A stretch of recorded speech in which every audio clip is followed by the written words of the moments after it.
Hi, my name is Jessica Burke, and I am the Assistive Technology Coordinator here in the Pell program at Curry College.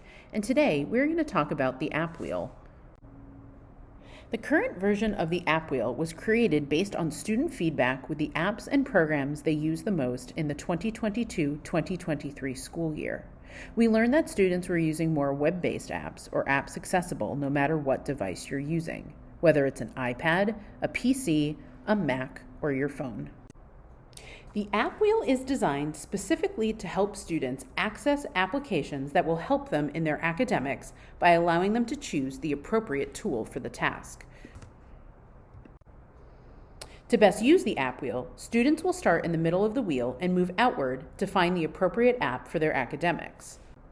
In the middle, we have 4 sections: read, write, study, and organize. Within each section are subsections to help students narrow the focus of what they are looking for. In reading, we have reading and scanning and text-to-speech apps.